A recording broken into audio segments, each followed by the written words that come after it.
Baik, kita mulai ya webinar di pagi menjelang siang hari ini. Sambil menunggu rekan-rekan agent yang lagi masih mencoba untuk mendaftar ya mungkin ya Erika ya, karena kemarin yang daftar ada yang register ada sekitar 600 ya. Jadi hopefully teman-teman agent bisa makin banyak lagi yang bisa bergabung di pagi menjelang siang hari ini. Jadi terima kasih rekan-rekan agent Bapak Ibu yang sudah bergabung di acara rumah.com webinar expert. Kali ini kita membuka tema strategi untuk menutup penjualan selama COVID-19. Sedikit pembukaan dari saya Bapak Ibu, pandemi COVID-19 ini telah merubah perilaku pencari properti untuk mencari, melihat, dan membeli berbagai properti karena adanya peraturan untuk memberlakukan pembatasan sosial skala besar yang lebih kita kenal dengan PSBB. Namun di setiap krisis justru sebenarnya ada peluang yang dapat kita berdayakan. Temukan bagaimana pemimpin, agen, dan developer properti mengadaptasi kehidupan normal baru ini, sebagaimana mereka akan membagikan bagaimana Anda dapat membuat strategi yang menggabungkan berbagai media digital untuk memastikan pencari properti melalui tahapan-tahapan yang mendorong untuk mempercepat pengambilan keputusan membeli properti sehingga dapat membantu teman-teman agen, rekan-rekan agen untuk menutup penjualan. Telah hadir bersama saya para speaker-speaker yang hebat nih Bapak Ibu. Saya bacakan. Yang pertama adalah Pak Darmadi Dharmawangsa. Beliau adalah Presiden Direktur dari Era Indonesia. Terima kasih Pak Darmadi sudah bergabung di acara webinar rumah.com di pagi menjelang siang hari ini. Thank you Pak. Selamat pagi, terima kasih. Selanjutnya kita juga punya pembicara yang hebat yaitu Bapak Yance Onggo. Pak Yance ini adalah Marketing Director dari Ciputra Residence. Terima kasih Pak Yance sudah bergabung dengan rumah.com di siang hari ini. Terima kasih ya, Pak. Selamat pagi. Selamat pagi, terima kasih Bu. Ya, baik. Sebelum kita masuk ke acara, langsung aja nih rekan-rekan agent, kita akan masuk ke acara panel diskusi siang hari ini. Kita akan bahas strategi untuk menutup penjualan selama COVID-19 ini. Sebelum kita benar-benar masuk ke panel, saya serahkan ke co-moderator kita dari rumah.com, Erika. Silakan Erika untuk dibacakan rundown dan cara mengikuti webinar siang hari ini. Oke, baik. Selamat pagi rekan-rekan agent. Jadi secara general, kita akan mulai nanti formatnya untuk diskusi panel. Kemudian kita akan lanjutkan dengan question and answer. Jadi question and answer ini kita akan bagi ke dalam 3 bagian. Nanti akan saya pandu. Kemudian yang terakhir itu akan ada lucky draw tentunya. Nah, sekilas tentang cara teknis penggunaan Zoom. Jadi mohon dibantu rekan-rekan agent untuk melihat Zoom yang ada di depan. Nah, di bagian bawah itu ada tombol Q dan A. Fungsinya adalah untuk mengajukan pertanyaan kepada para panelis kita hari ini. Nah, tolong disubmit di tombol Q dan A untuk pertanyaan yang Anda miliki. Kemudian, nanti di akhir acara, saya akan meluncurkan atau menampilkan polling yang isinya meminta saran dan feedback dari rekan-rekan agent. Tujuannya agar di webinar yang mendatang kami menjadi semakin lebih baik bagi rekan-rekan agent. Nah, yang terakhir, apabila nama Anda dipanggil sebagai lucky draw, jadi lebih enaknya nanti tolong disubmit di Q dan A dengan nama dan nomor handphone. Oke. Nah, sekilas tentang gimmick yang kita miliki hari ini gitu ya. Jadi selama sesi Q dan A, kami harapkan bantuan dari rekan-rekan agent untuk turut aktif berpartisipasi menanyakan pertanyaan di kolom Q dan A.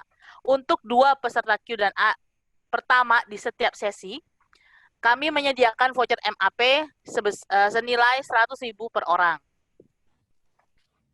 Nah, yang kedua, di akhir acara tentunya kami akan ada lucky draw yang nanti akan dibantu oleh rekan saya Wulung. Untuk lucky draw ini secara total akan tersedia 1.000 ad credit untuk 5 pemenang. Jadi kita akan ngundi dari pemenang kelima, keempat, ketiga, kedua dan ke-1 ya. Oke. Ya, Mungkin saya akan langsung masuk ke pertanyaannya Bu Marin ya. Ya, jadi saya sih seperti yang tadi Bu Marin sudah jelaskan di depan gitu ya. Jadi Pak Darmadi dan Pak Yance serta Bu Marin selama COVID ini tentunya kita tahu ya PSBB ini merubah banyak segi kehidupan kita sehari-hari gitu ya. Dan tentunya ini juga berdampak kepada para pencari properti. Nah, apakah dari sisi rekan-rekan agent ataupun dari sisi developer itu ada perubahan perilaku yang kelihatan gitu. Sehingga kita bisa tahu nanti kira-kira nih ya, ini bakal jadi new normal, akan tetap terus menjadi new normal apa enggak? Terutama seperti yang kita tahu pemerintah juga masih terus wait and see untuk melonggarkan status PSBB gitu ya. Nah, kemudian contoh perubahan perilakunya misalnya apakah ada perubahan dari sisi area ataupun harga gitu. Nah, mungkin saya nanya dulu nih ke Pak Darmadi. Boleh ya, Pak ya? Oke, boleh. Wah, pertanyaannya panjang, saya sudah lupa. Tapi poinnya adalah teman-teman, saya mau share teman-teman real estate agent khususnya yang ada di ruangan ini. Saya mau share, saya ucapkan selamat pagi, semangat selalu. COVID sudah datang hampir 5 bulan dan Anda masih berada sehat dan semuanya itu adalah sebuah berkat untuk kita semua ya. Poin yang saya mau katakan adalah ketika orang sebut kata krisis, di mana sekarang lebih banyak orang ngomong mengenai krisis, ternyata ada satu arti dari krisis yang saya juga baru temuin mungkin sebulan yang lalu ya. Ternyata di dalam bahasa Yunani krisis itu artinya selection. Menarik sekali ya, saya bisa bayangin orang-orang Yunani itu mungkin 1000-2000 tahun yang lalu ketika mereka mengidentifikasikan krisis itu sama dengan selection. Saya menarik karena memang pada saat adanya kasus seperti COVID seperti begini, itu ada seleksi. Seleksi agent yang tetap mau belajar teknologi atau agent yang tidak mau belajar teknologi. Itu terseleksi sendiri ya. Dengan adanya COVID itu juga terseleksi antara agent yang mau berpikir positif dan agent yang mau berpikir negatif. Itu terseleksi. Dan kita menurut survei yang saya lihat di lapangan sebenarnya sekitar 30-35% agent properti itu drop out dari bisnis ini. Ini cukup menarik ya. Karena terseleksi itu. Terseleksi mungkin satu nih ya yang paling umum ya. Terseleksi karena umur. Biasanya orang-orang yang umur tuh suka ngomong gini nih, udahlah teknologi ganti-ganti terus, aku nggak mau lah belajar satu besok ganti lagi. Nah orang yang punya mindset seperti begini, ini pasti terseleksi, pasti hilang dia nih, ya kan ya. Karena sekarang sebelum COVID saja untuk bisa kita nganter ke customer lihat properti ya, set up appointment, pinjam kunci dan segalanya, itu udah membuat agent tuh kadang-kadang capek gitu ya. Apalagi sekarang nih. Protokolnya lebih sulit gitu ya, lebih nggak nyaman begitu ya. Banyak orang yang masih senang tetap nyaman, mereka ngomong gini nih, ya udahlah kita tunggu sampai COVID berlalu, baru kita masuk lagi ke bisnis ini. Saya pikir orang-orang ini akan terseleksi. Jadi poin pertama saya mengatakan krisis adalah sebuah proses seleksi dan suka nggak suka, bukan hanya agent properti yang terseleksi loh, developer juga kena terseleksi.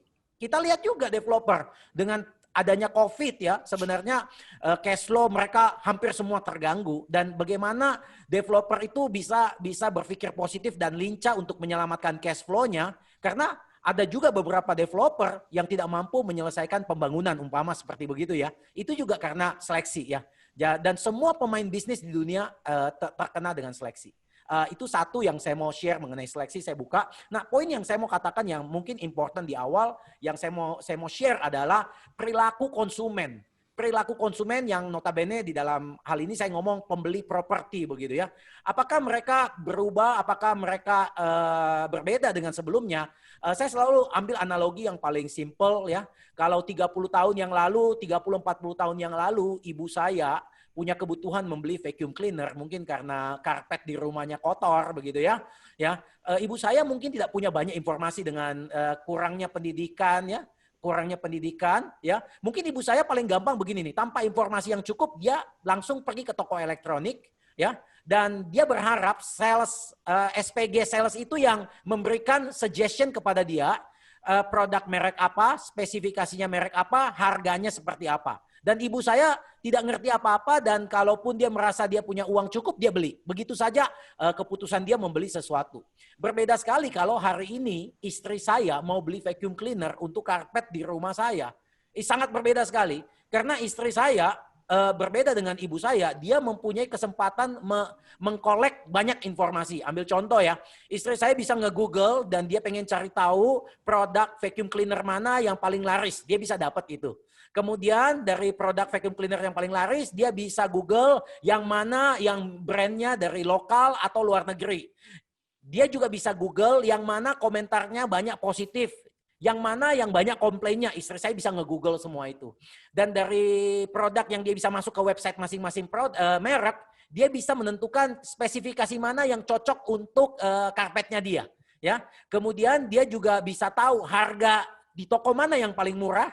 Kalau memang di website produk itu, merek itu kagak ada, dia bisa Google kepada beberapa toko. Ambil contoh nih ya, Tokopedia, Shopee, dan lain-lain. Istri saya mungkin akan mendapatkan sebuah angka. Dan mungkin karena istri saya worry, dia pengen ketemu dengan manusia langsung, jadi dia mungkin nggak beli di Tokopedia gitu ya, atau di Shopee mungkin gitu ya. Dia mau langsung ke tokonya begitu. Nah, poin di sini yang paling penting. Ketika istri saya sebagai konsumen ketemu dengan salesman penjual vacuum cleaner, dalam kondisi ini, informasi yang dimiliki oleh istri saya kurang lebih sama dengan yang dimiliki oleh sales vacuum cleaner itu. Berbeda dengan ibu saya. Waktu ibu saya nggak punya informasi sama sekali. Vacuum cleaner salesnya yang punya informasi. Ya, ini namanya asymmetry in buying. Tapi saat ini semua simetri dan bahkan kalau istri saya rajin, jangan-jangan istri saya lebih pintar daripada salesnya. Dan kenyataan ini juga terjadi di dunia properti.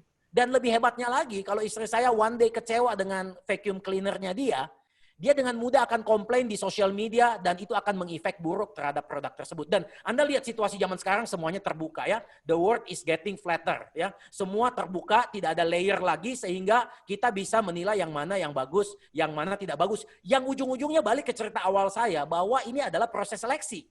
Dengan adanya teknologi yang maju, kita bisa menyeleksi. Nanti dari Ibu Marin juga, Ibu Marin pasti akan share wilayah mana yang mungkin dicari oleh banyak orang. Ini kan proses seleksi juga.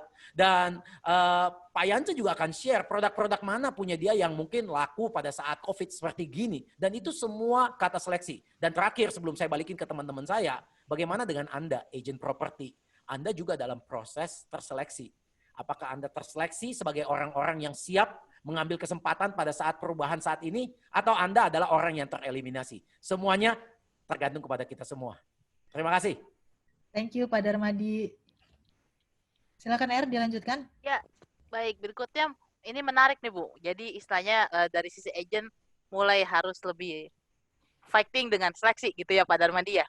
Nah, mungkin kita tanya Pak Yance nih Pak. Kalau dari sisi developer, gimana Pak sama COVID ini Pak?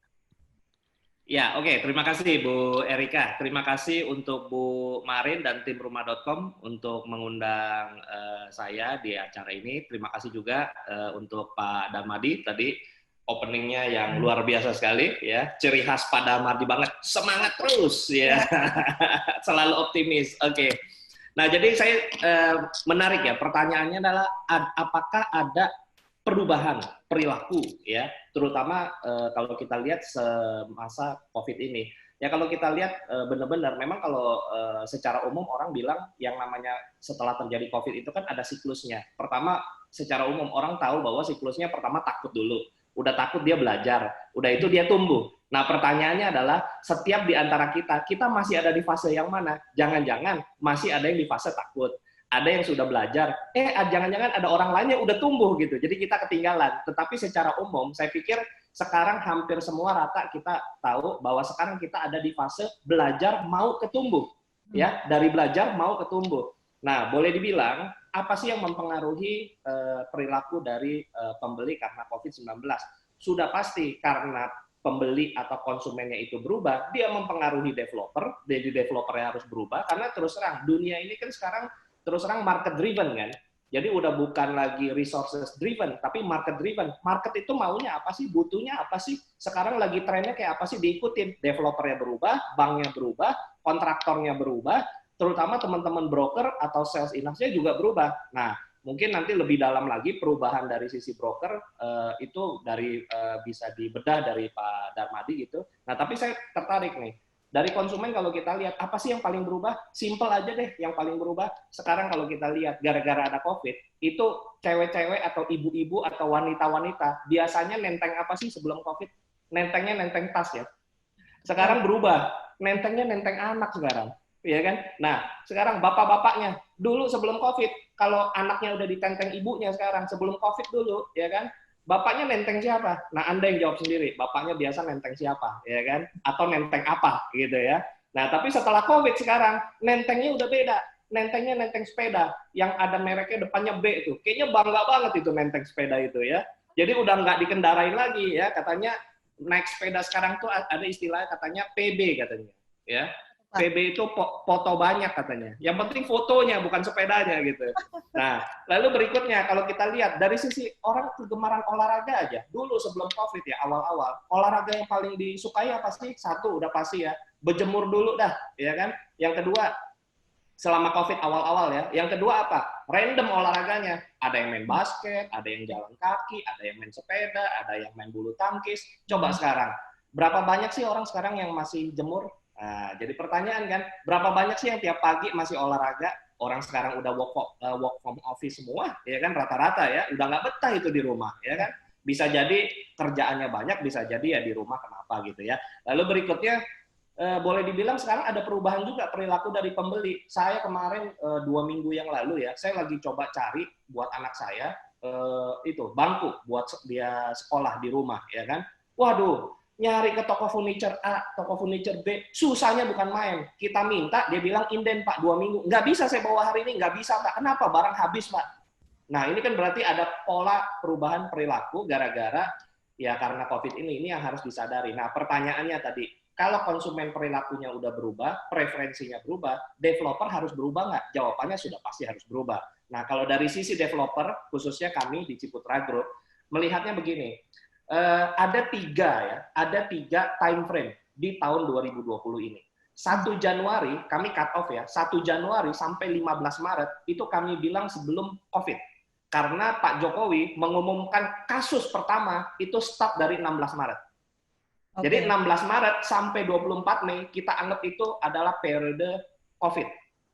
Nah, tapi perlu kita catat, ada periode ketiga, Bapak Ibu teman-teman, yaitu 25 Mei sampai hari ini. Yang itu yang kita sebut namanya PSBB pelonggaran katanya, ya, pelonggaran PSBB. Startnya dari 25 Mei. Atau kita bisa sebut juga orang banyak bilang itu new normal lah, ya. Itu new normal mungkin. Hampir semua orang sebutnya seperti itu sekarang.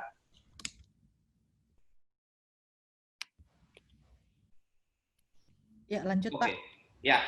Jadi ada 3 time frame tersebut ya. Nah, jadi kalau kita perhatikan apa yang mempengaruhi perubahan tersebut ya. Nah, selama 3 time frame tersebut, kami terus terang akan share ke Bapak Ibu teman-teman. Ya. Kalau di proyek-proyek yang saya tanganin ya, di proyek-proyek yang saya tanganin, kita coba ambil analisanya. Analisanya menarik nih teman-teman. Menariknya begini, kita anggap tanggal 16 Maret sampai 24 Mei, itu kan periode COVID. 25 Mei sampai sekarang itu kita anggap PSBB pelonggaran atau new normal. Ternyata kalau dibandingkan antara periode COVID dan periode new normal atau PSBB pelonggaran, realisasi janjian aja. Jadi tim kami, tim in-house kami, realisasi janjian ataupun broker gitu ya, broker ada realisasi janjian ke proyek kami, itu mengalami kenaikan 151%. Jadi artinya apa? Orang yang tadinya takut, pembeli itu takut, nggak berani keluar kemana-mana, setelah ada PSBB pelonggaran, ternyata udah nggak menjadi takut. Kenapa? Karena lebih aware, lebih sadar, dan dia mau keluar dengan memperhatikan protokol. Pengetahuan knowledge-nya itu udah lebih baik. Ya. Dibuktikan apa? Realisasi janjian ke proyek kami itu 151% pertumbuhannya. Yang kedua, walk-in. Jadi walk-in itu artinya masuk ke kantor pemasaran kami gitu ya. Itu naik 316%. 316%. Jadi itu startnya dari 25 Mei sampai sekarang. Ya. Lalu berikutnya call in. Nah, call in itu biasa lihat di billboard, lihat di iklan apa, nelpon gitu ya. Itu naik 200%.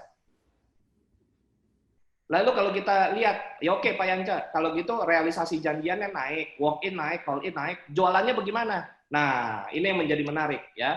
Kalau jualan ini, kita ambil datanya adalah dari semester 1 tahun lalu sama semester 1 tahun ini. Ya. Ya. Jadi kita bandinginnya supaya apple to apple year on year gitu ya.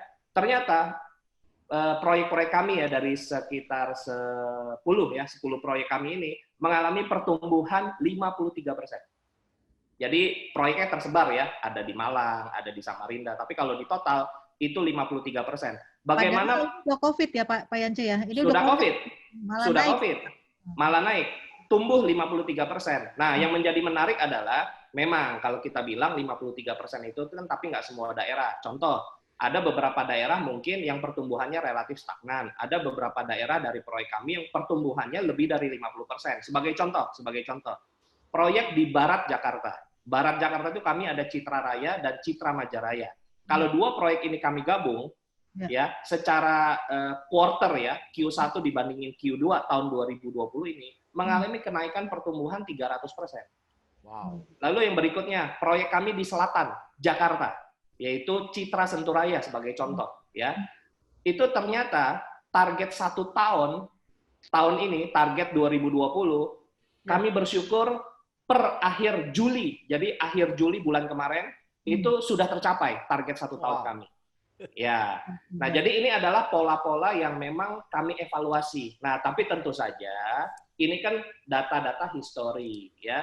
Kita ini hidup kan bukan dari masa lalu gitu. Kata orang itu kan jangan hidup karena yesterday glory gitu. Tapi kan kita hidup ini hari ini dan yang akan datang. Nah, jadi kalau kita melihat ya perilaku berikutnya, apa yang harus kita lihat? Nah, terus terang kalau dari sisi developer ke depan nih, kami di Ciputra Group tuh melihat produk kami itu mengikuti memang perilaku dari pembeli. Tetapi kita bagi menjadi 2 hal juga anyway. Satu ada produk existing, sama yang kedua adalah produk new development. Jadi produk-produk baru. Nah, pertanyaannya apa yang kami rubah dari sisi developer? Nah, kalau dari sisi developer, terus terang, kami beruntung kalau di Ciputra Group. Sebelum COVID, bahkan sebelum COVID, kami ini memang kebanyakan proyek kami ini adalah skalanya township. Ya, skalanya township. Jadi istilahnya ini Pak Ciputra itu membangun kota, membangun kehidupan.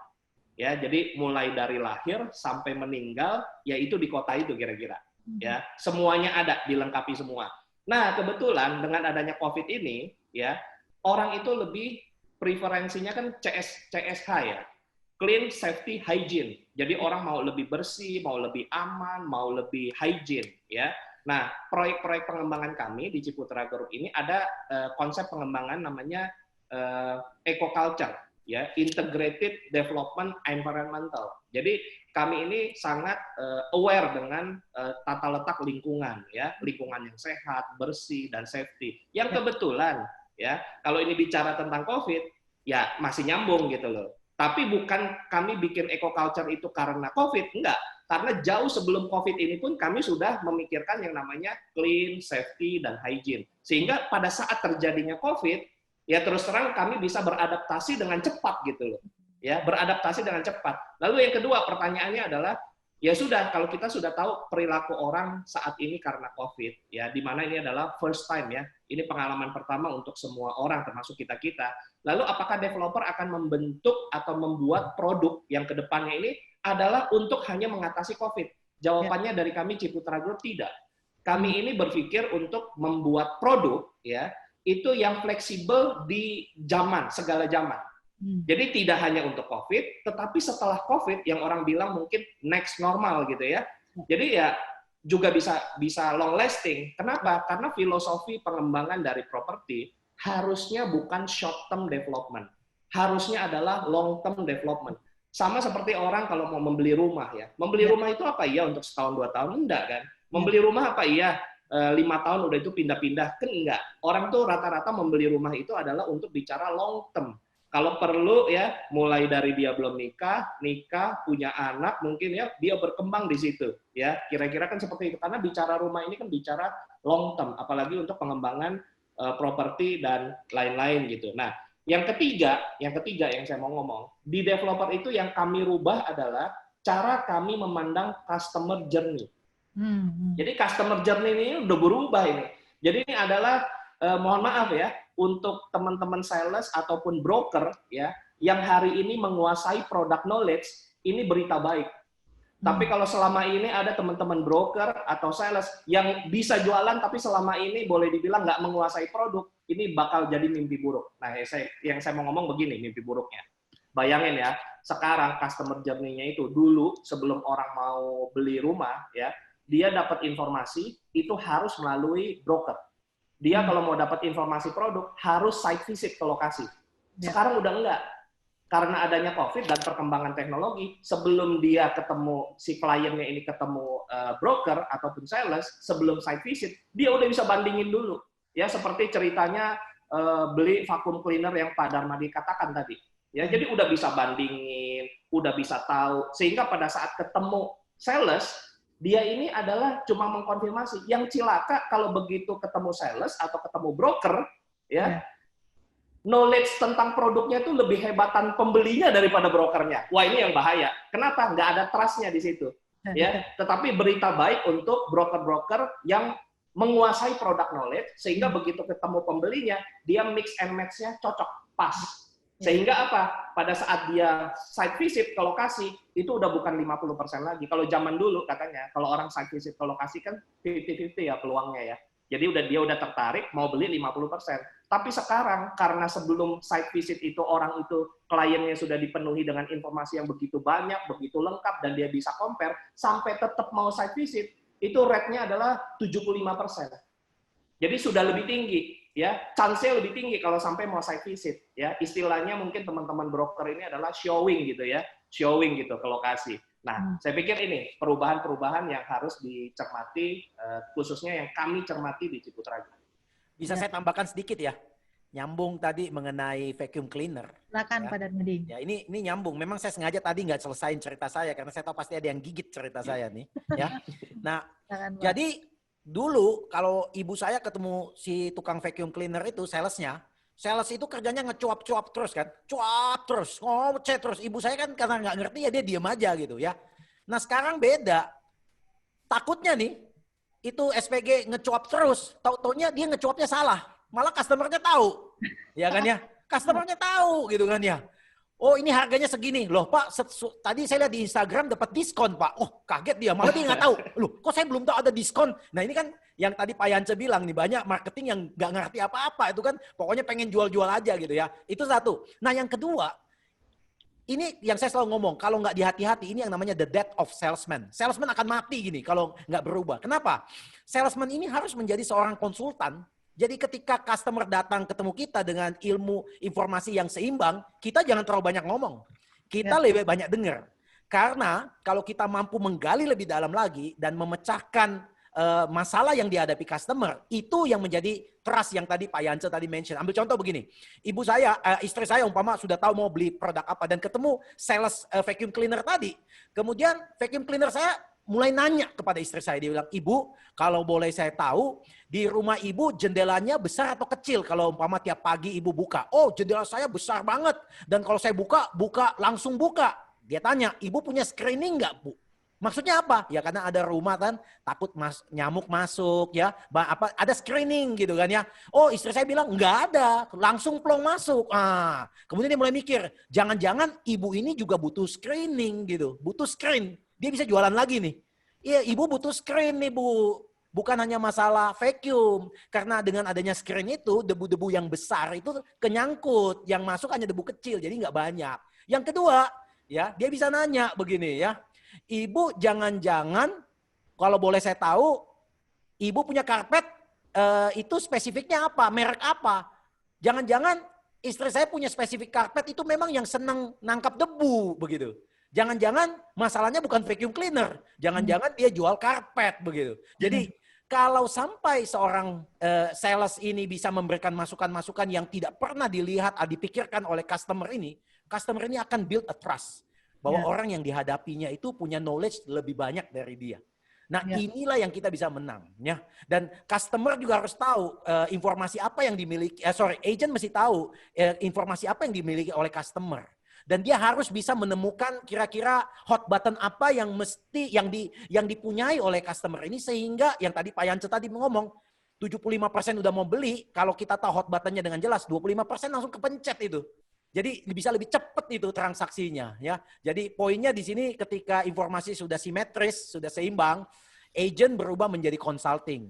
Dari mulai ngoceh berubah menjadi asking questions. Nah, at the end agent-agent seperti begitu yang akan terseleksi bisa menang. Mungkin itu saya tambahkan dari cerita saya tadi. Thank you. Thank you Pak Dar, thank you Pak Yance. Saya sedikit mau memberikan feedback ya. Jadi menarik banget. Saya rasa terkait dengan COVID-19 ini dari sisi konsumen, dari sisi property seeker, mereka sekarang berubah ya Pak Dar, Pak Yance. Jadi terpaksa ya dengan work from home ini mereka mengandalkan yang namanya teknologi online ya atau digital. Jadi kalau sedikit mereflek apa yang dikatakan Pak Yance tadi, itu bagus sekali Pak. Jadi bagaimana kita menyingkapi si COVID-19 ini? Ada tiga fase ya Pak Yance ya, takut, belajar, tumbuh. Nah kalau saya lihat sekarang ini dari sisi developer, dari sisi pemasar, Ciputra sendiri sudah tahapannya udah bukan takut lagi ya Pak, kalau saya lihat ya, udah benar-benar, udah bukan belajar malahan nih kalau saya bisa bilang nih Pak, udah tumbuh gitu ya. Jadi dan itu memang terbukti gitu dengan apa namanya inovasi-inovasi dan keberanian-keberanian yang dilakukan oleh Ciputra untuk tetap bisa jualan di masa COVID-19 ini. Nah, sedikit feedback lagi Pak dari saya, dari sisi pemasar tentu kalau memang kita kalau kita tidak berubah ya Pak, apalagi dari si konsumen sekarang mereka semakin kritis, semua informasi itu bisa didapatkan secara online, secara digital. Jadi pada saat si konsumen ketemu agent, konsumen itu ketemu sama developer kayak tadi Pak Yance bilang udah 50% sebetulnya Pak ya. Info yang didapetin tuh di otak mereka tuh sudah 50%. Jadi sebetulnya tinggal disentil sedikit lagi udah closing gitu ya Pak. Tapi kalau dari sisi pemasar tidak membekali dirinya dengan pengetahuan yang kuat, tidak benar-benar tahu mengenai keunggulan produknya, canggihan yang mau beli daripada yang jual lah itu ujung-ujungnya bisa tertinggal malah dan tidak bisa closing ujung-ujungnya Pak ya. Kira-kira itu ya Erika ya, sedikit summary dari saya. Oke, nah Bu Marin, ya ini menarik nih dari sisi Pak Yance maupun dari sisi Pak Darmadi gitu ya. Ternyata pelanggan itu berubah dan berubahnya itu jadi lebih pintar lagi gitu kan. Nah, tadi Pak Darmadi sempat mention kalau misalnya sebagai agent itu harus bisa jadi konsultan gitu Bu. Nah, mungkin dari rumah.com apakah Bu Marin bisa share nih supaya kita sebagai agent lebih punya insight-insight lah Bu sebelum kita ketemu customer gitu Bu. Ya. Terkait dengan misalnya area atau apapun Bu. Ya, jadi mungkin untuk menjawab itu izinkan saya boleh share screen ya Erika ya. Jadi kita masih ngomongin mengenai perilaku konsumen ini terhadap COVID-19 ini ya. Bagaimana apakah mereka berubahnya seperti apa.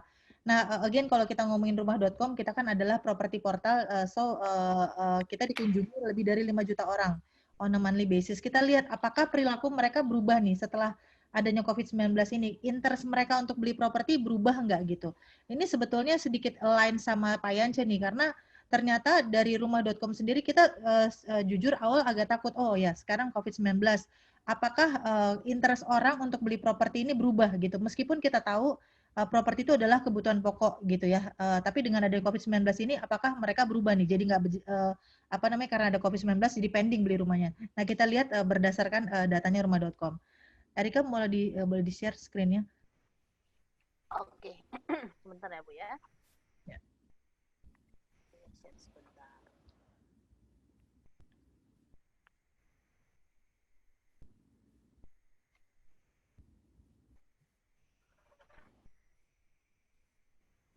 Tampilannya begini ya.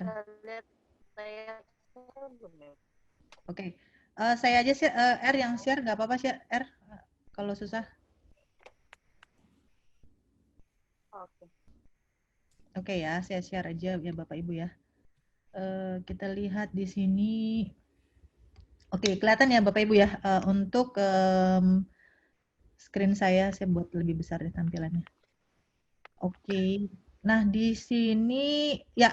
Nah ini kita ngelihat dari dari sisi trafficnya rumah.com ya Bapak Ibu. Ada yang warna merah, ada yang warnanya agak turquoise ya, hijau ke biru-biruan. Jadi ini tren pencarian properti di rumah.com dari 1 Januari sampai 28 Juni.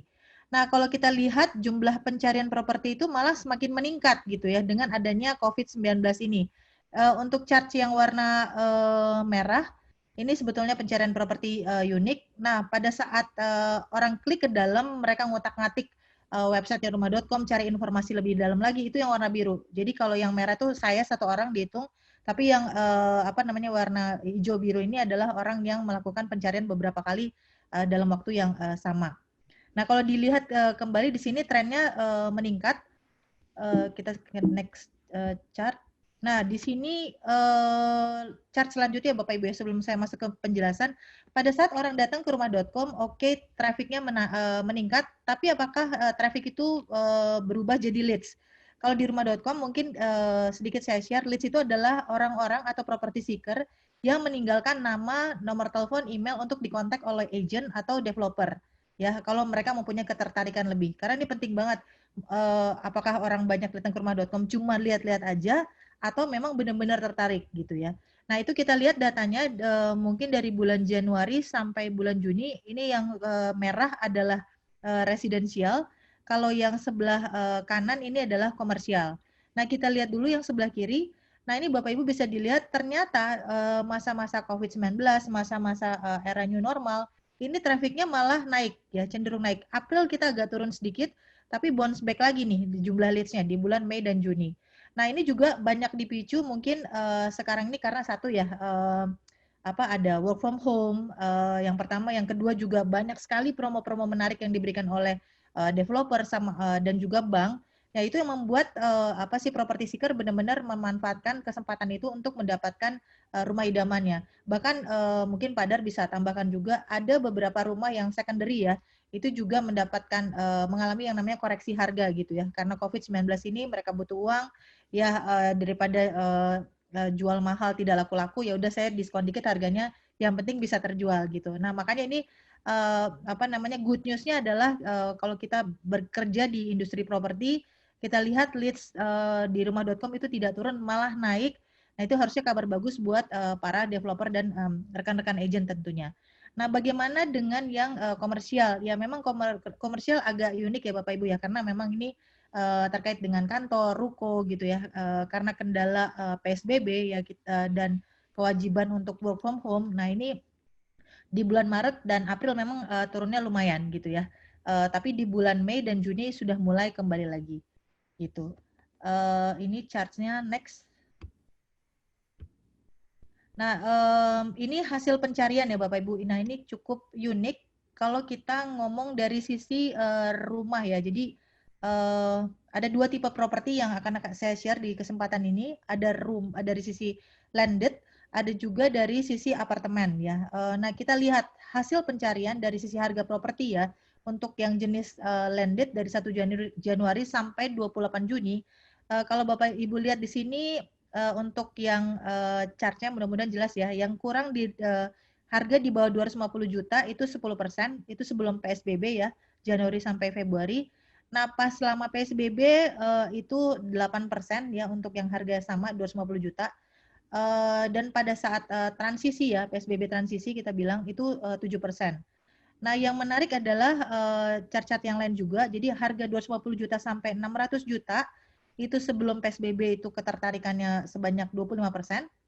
Nah, selama PSBB itu 22%, dan masa transisi ini 25%. Nah, yang cukup menarik yang saya bisa share di sini juga adalah yang warna ungu, rekan-rekan agent.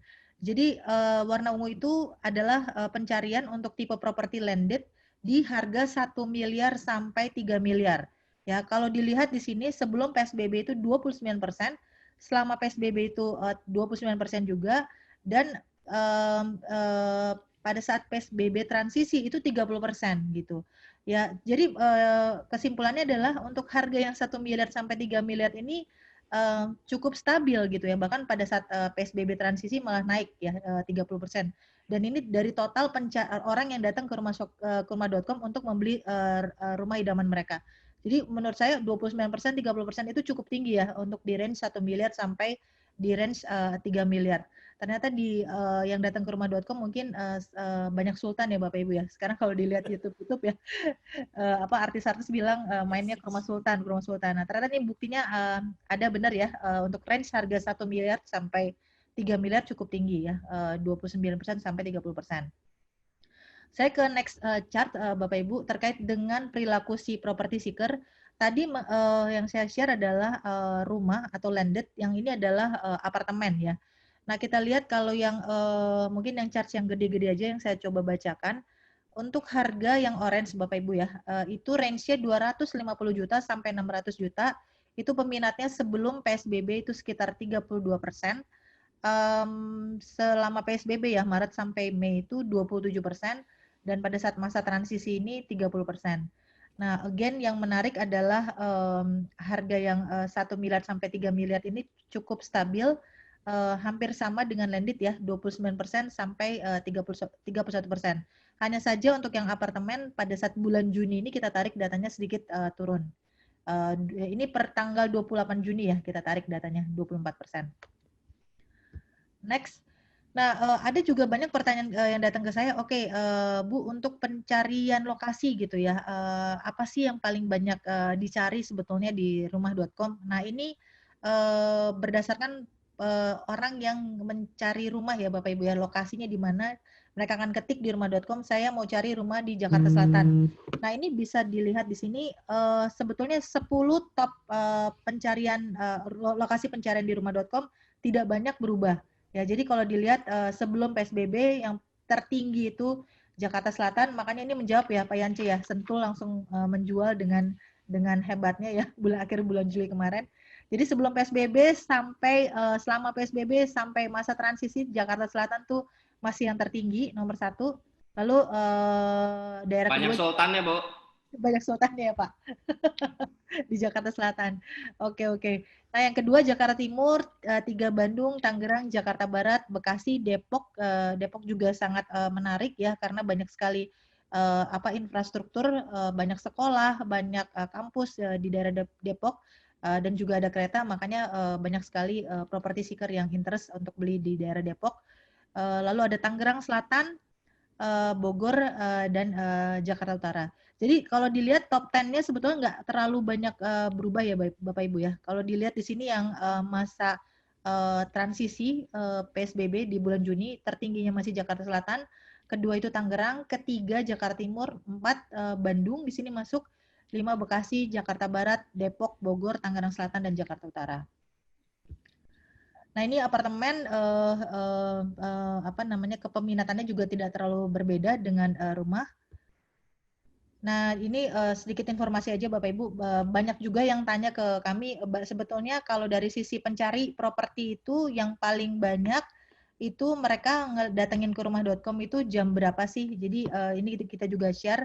Ada sedikit perubahannya sebelum PSBB, selama PSBB dan masa PSBB. Jadi sebelum PSBB itu puncaknya itu di hari Rabu dan Kamis, jamnya di sini jam 11 sampai jam 12, jam 2 sampai jam 3. Kamis tuh jam 10 sampai jam 12, jam 1 sampai jam 3 gitu ya. Itu sebelum PSBB. Tapi kalau selama saya langsung aja ke PSBB transisi ya di bulan Juni, itu puncak pencarian properti masih terdistribusi hampir merata ya. Jadi karena mungkin juga masih banyak sebagian yang work from home. Jadi di sini yang banyak sekali yang mencari di Minggu sampai Jumat itu dari jam 11 sampai jam 4 gitu, dan dilanjutkan lagi jam 7 sampai jam 10 malam. Again mungkin karena tidak ada lagi hiburan ya, kalau mungkin nonton TV beritanya COVID semua ya Bapak Ibu ya. Jadi pada larinya ke internet untuk lihat rumah. Saya rasa itu dulu Erika dari saya untuk bisa saya tanggapin sebentar. Ini menurut saya menarik ketika data-data diberikan Ibu Marin yang kita lihat saat ini ya. Yang menarik saya mau nanya ke Pak Yance sebenarnya. Karena apakah data-data Ibu Marin setelah keluar seperti begini akan trigger developer untuk mengarah ke sana atau mungkin sebaliknya ya? Karena begini nih. Ada developer yang ketika ngelihat data Ibu Marin bilang, wah Jakarta Selatan kayaknya banyak yang nyari. Kalau begitu saya coba nyari tanah Jakarta Selatan, kemudian saya jualan produk Jakarta Selatan. Well, based on data, ini developer ini nggak salah. Tapi ada juga developer yang cara pikirnya begini, oh orang jarang ya nyari di daerah Bogor.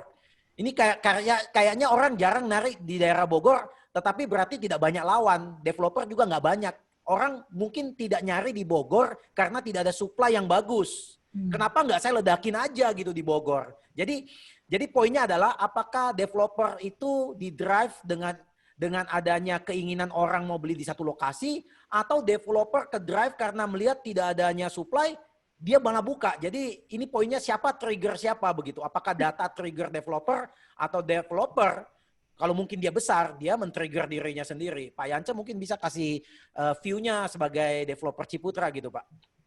Ya, justru ini memang menarik ya. Jadi kalau DNA-nya ini Ciputra Group itu sebenarnya bisa terlihat dari semua pengembangan kami. Di mana di lokasi itu belum ada yang ngembangin, belum ada yang berani ngembangin, itu biasa tipikal Ciputra Group masuk di situ. Jadi memang developer tuh ada dua ya, seperti yang Pak Darmadi bilang. Jadi ada yang latah mungkin ikut-ikutan, atau yang pertama yang kedua adalah pionir. Ya, nah terus terang DNA-nya Ciputra Group ini kami ini pionir. Jadi kalau Pak Ciputra selalu bilang jangan hanya melihat peluang, tapi mencipta peluang. Bagaimana mengubah sampah menjadi emas, ya kan? Nah inilah terus terang yang boleh dibilang vision ya, vision dan pengalaman dari Ciputra Group ya.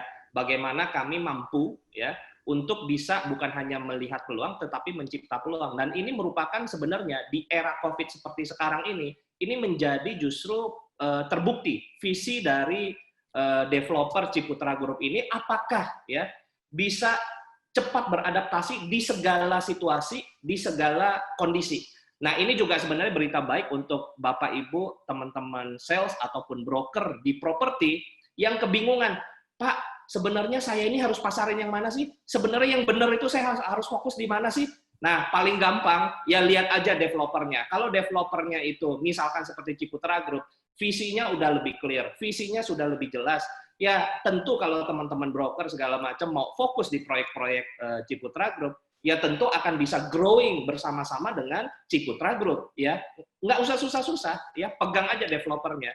Lalu yang kedua, kalau kita perhatikan, ya memang terus terang dari pengembangan kami yang ada itu memang terus terang bisa dilihat komitmen terutama. Jadi selalu saya bilang yang namanya jualan sekarang nih banyak tadi datanya, saya tertarik juga sebenarnya datanya dari Bu Marin. Itu kita lihat ya sebenarnya ya. Tadi sama-sama kita lihat kalau segmennya segmen menengah atas, ternyata menengah atas ya harganya agak tinggi, itu ternyata yang nyari banyak, yang nyari bukan yang beli loh ini yang nyari kan. Nah, berarti artinya ya selama COVID ini berarti dia ini membutuhkan ruang yang lebih besar, ruang tambahan mungkin buat study from home atau work from home, mau lebih quality of life lah ya, mungkin mau berkebun di rumah dan lain-lain gitu ya, mau mencari ya. Jadi tetapi realitanya terus terang kalau kita lihat realitanya itu banyak developer sekarang yang potong. Dia punya ukuran bangunan sama tanah ya. Jadi ini menarik nih untuk kita diskusikan. Jadi boleh dibilang realitanya ini mungkin jangan-jangan ini banyak yang nafsunya besar tapi tenaga kurang gitu loh ya. Nah, terbukti apa? Kita lihat nih banyak orang turun kelas loh sekarang sebenarnya. Nanti mungkin bisa dijawab juga sama Pak Darmadi gitu ya di broker datanya seperti apa. Karena kalau kita lihat ya, sekarang banyak orang turun kelas. Tadinya dia segmennya mampunya di menengah atas, sekarang mampunya menengah. Tadinya menengah, dia turun menjadi menengah bawah. Tadinya menengah bawah, jadi benar-benar bawah banget. Kenapa? Karena satu, bisnisnya terganggu. Ya. Kedua, karena gajinya dipotong. Tadinya mampu cicilan sebulan 10 juta, sekarang mampunya hanya cukup 5 juta loh.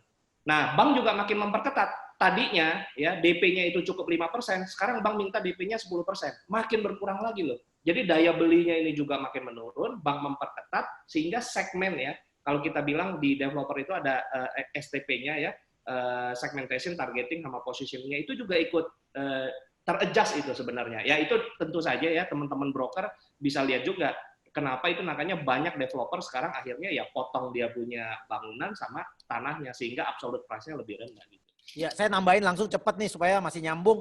Sebenarnya Pak Yance tadi kasih lihat, ikan salmon itu kalau berenang selalu lawan arus. Memang nggak enak gitu ya. Tapi kalau ikan mati ya berenang ikut arus biasanya begitu ya. Jadi saya menarik tadi kata-kata itu bahwa Pak Ci pernah ngomong jangan mungkin hanya melihat peluang gitu ya. Tetapi menciptakan peluang itu sesuatu kata yang kita kadang-kadang sering lupakan dalam COVID. Butuh kreativitas di dalam kondisi seperti begini. Ya, tapi tadi Pak Yance mungkin walaupun ngomong bahwa ada beberapa developer malah mengurangi size properti, itu hal yang cukup lumrah Pak. Karena di krisis 98 kita juga tahu Pak, kayak permen ya, sabun cuci, mereka akan mengecilkan dengan jumlah itu untuk bisa menangkap market yang Pak Yance tadi bilang, yang middle jadi ke bawah, tambah ke bawah. Karena dia mau ambil mass market yang di bawah tadi. Tetapi memang itu adalah tipikal orang yang mengambil peluang. Tapi Pak Yance tadi yang saya senang sebenarnya ambil contoh dari kisah Maja tadi, sebenarnya itu menciptakan peluang. Saya sangat yakin siapapun GM pada saat itu marketing kalau disuruh ke daerah Maja, ciut nyalinya. Kenapa? Satu, ini namanya manusia ya. Satu, di situ kagak ada pengembangan sama sekali. Ini berarti yang pionir kan tadi kan. Yang pionir itu kan kadang-kadang ngeri Pak. Di dunia ini kalau kita perang tuh hanya ada 2 orang Pak. Ya, pahlawan dan veteran Pak. Pahlawan itu yang mati Pak. Veteran itu yang hidup setelah perang. Ini Pak Yance mau jadi pahlawan ini duluan gitu. Tapi kadang-kadang kalau benar-benar menang, pahlawan itu diagung-agungkan gitu ya. Jadi saya merasa ada tadi 2 kata, kreativitas dan resiko. Developer yang pintar adalah developer yang terus merasa kreativitas mesti dikembangkan dan berani menerima kalau resiko sampai gagal. Nah hanya orang-orang seperti begitu yang akan mau maju. Satu terakhir saya mau ngomong.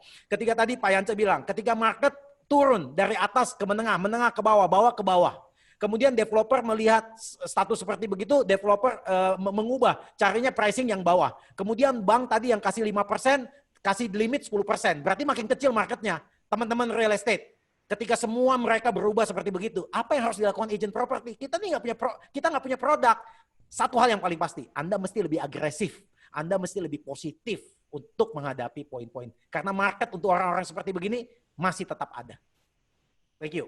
Jawab yang strategi supaya kami tetap bertumbuh di Ciputra Group ya. Kalau untuk yang broker Pak Darmadi lah jagonya. Nah terus ya terus terang yang kami lakukan terus terang ya kami bilang istilahnya ini kita percaya yang namanya properti itu ada profit sama 5M. Ya, nah profit dan 5M. Profit itu apa? Kita percaya ya, yang namanya jualan properti, developer itu harus ada profit. Nah, P pertamanya itu maksud saya adalah price dan payment.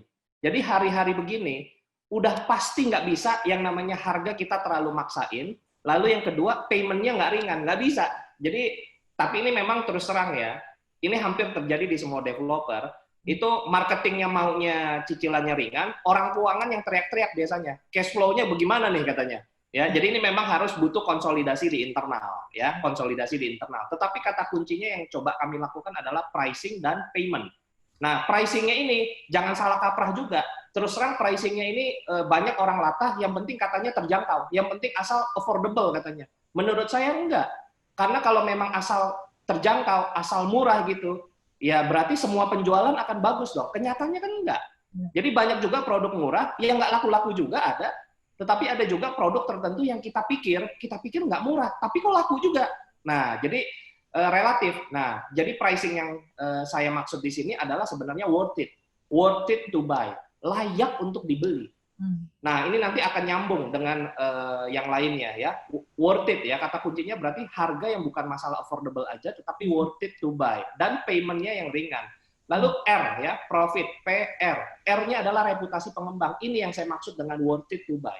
Ya, jadi pembeli sekarang, karena dia sudah bisa bandingin, ingat loh, jejak digital itu selalu ada. Jangankan jejak digital ya.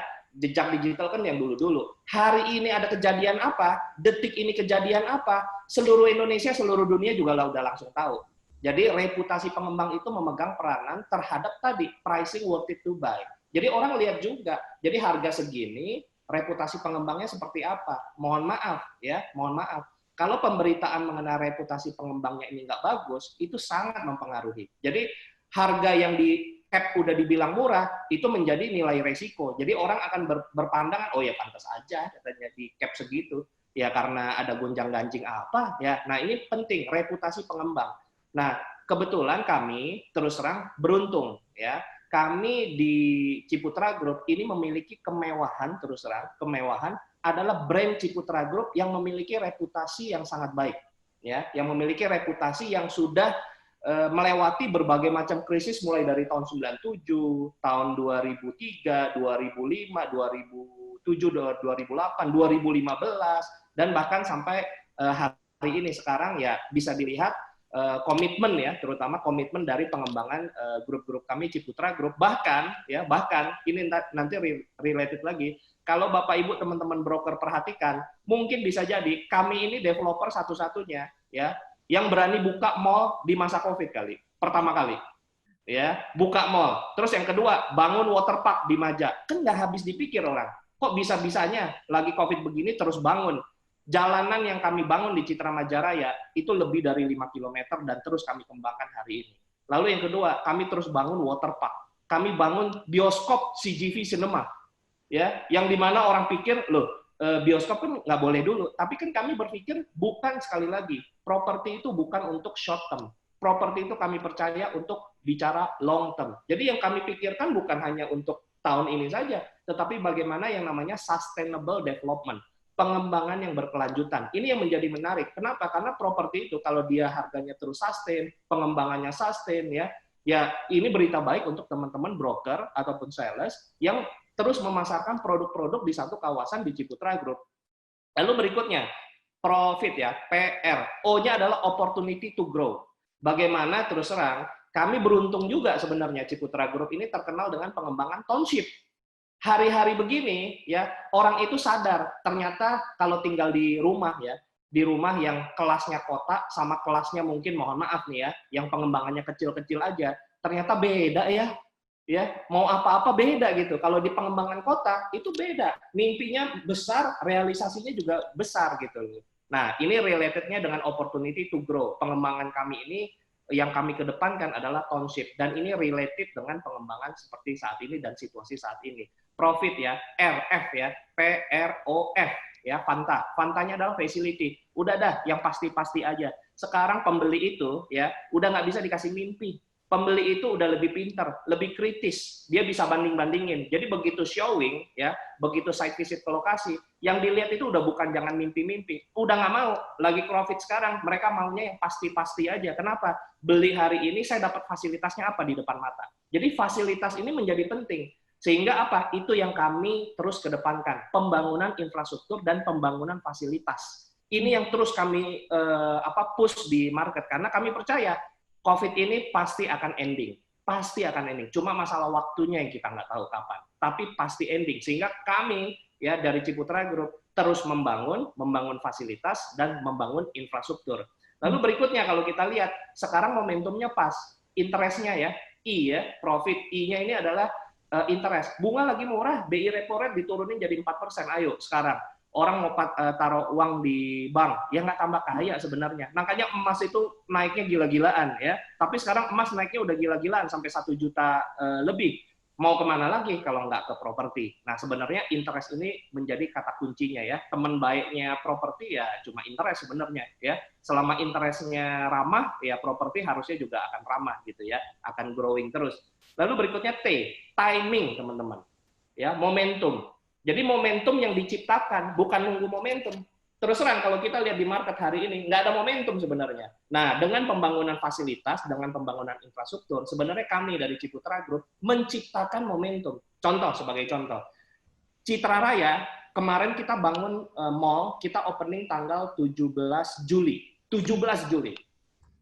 Ya, terus kami langsung siapkan produk, ya, produk rumah, harganya mulai 500 jutaan. Itu kita rencana launching tanggal 16 Agustus. Ya.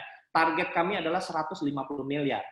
Kami bersyukur, 29 Juli kemarin, akhir bulan kemarin, kami udah dapat 100 miliar sebelum launching. Nah, nanti tanggal 16 Agustus udah jauh lebih enteng, 50 miliar berikutnya. Nah, ini juga berkaitan dengan strategi. Kami nggak nunggu lagi, nunggu tanggal 16, cepet-cepet aja. Kalau udah ada marketnya, ya sesuai dengan tema kita webinar hari ini, strategi menutup penjualan. Udah, jadi jangan ditunggu-tunggu lama. Kalau marketnya ada, tobruk sekarang ya. Jadi tadinya kita janji 16 Agustus, di depan mata ada 100 miliar, kita tobruk dulu aja lah 100 miliar, nggak apa-apa. Nah, 5M, ya yang terakhir ini, 5M. M pertama adalah market. Kami menerapkan strategi, kita mencipta market dan melihat market. kita lihat tadi marketnya makin turun, ya kita juga menyesuaikan dengan situasi daya beli yang ada, market ya. Lalu kedua manajemen. Hari ini terus terang ya, market itu melihat manajemennya kredibel apa enggak, manajemennya bisa dipercaya apa enggak, manajemennya kira-kira komitmen apa enggak. Nah ini juga penting ya. Jadi terus terang kalau di Ciputra Group, kami sekali lagi beruntung dengan brand Ciputra Group. Secara manajemen tentu kami lebih kredibel dan bonafit di mata pembeli. Lalu berikutnya adalah money. Hari ini kita nggak bisa pungkiri ya. Jadi hanya developer-developer terus terang yang bisa membuktikan pembangunan terus-menerus di market, di proyek ya. Jadi kalau orang showing, pembelinya lihat ke lokasi segala macam, dia lihat, oh gila pembangunannya massal, tetap berjalan. Ini tentu akan berbeda, bergelora itu pembeli pada saat ke lokasi. Lalu berikutnya adalah man, yang keempat, man. Nah, man ini adalah komunitas ya. Tentu saja teman-teman broker, teman-teman sales in-house ya. Ini adalah komunitas ataupun tenaga pemasar yang menjadi concern kami ya. Bagaimana di dalam situasi Covid seperti sekarang, ternyata memang jadi harus memperkuat tim pemasar yang ada. Kenapa? Karena memang udah tidak lebih mudah sekarang. Jadi memasarkannya ini lebih struggling, lebih butuh buying time yang panjang ya, sehingga membutuhkan konsolidasi marketing yang lebih baik. Terakhir adalah metode. Metode ini berhubungan dengan metode penjualan maksud saya.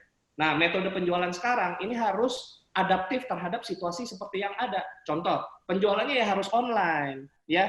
Terus terang kalau kita jualannya offline, tentu saja itu kan orang akan melihat, ini nggak sesuai dengan situasi ya. Jadi kita harus online. Kedua, mempermudah broker, mempermudah juga konsumen sebenarnya. Ya, metode penjualan yang makin cepat, makin baik dan online, tentu saja ini akan lebih mendapatkan perhatian, lebih mendapatkan added value di mata konsumen yang mau membeli properti, dan teman-teman broker dan sales in-house juga tentunya akan lebih happy, lebih senang ya, karena dengan adanya metode penjualan yang inovatif dengan situasi yang ada, tentu saja ini akan menjadi nilai tambah ya.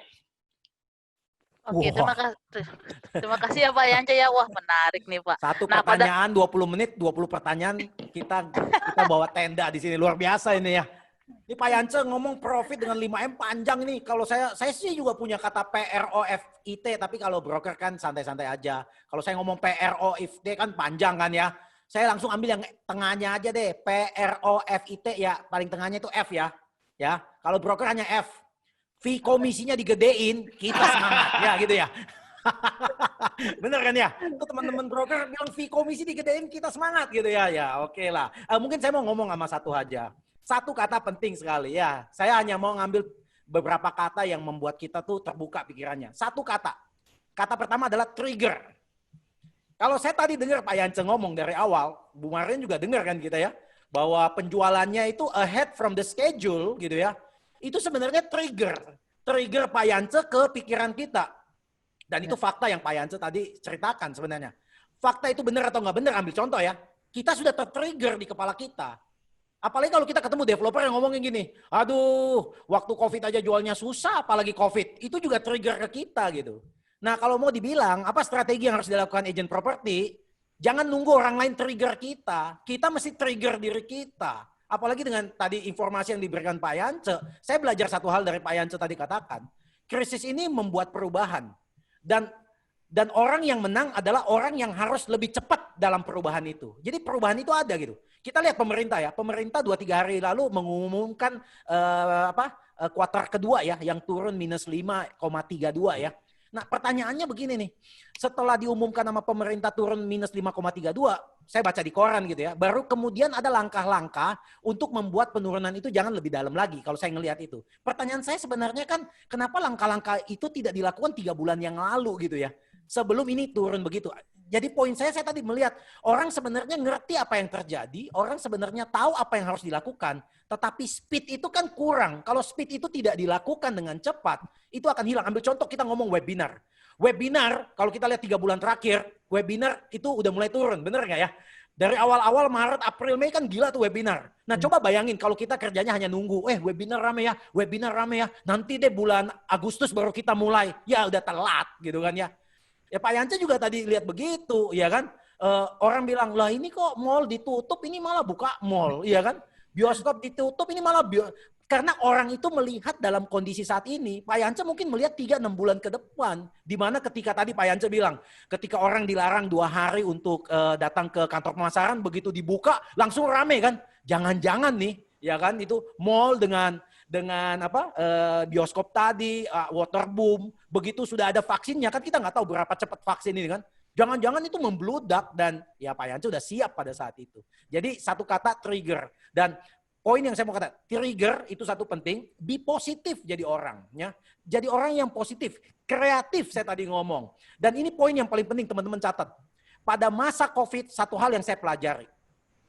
Penjual yang dulu sebelum COVID memang sudah eksis, penjual properti khususnya di secondary ya, waktu sebelum COVID mereka sudah eksis. Tapi mereka masih harganya itu harga di atas market price.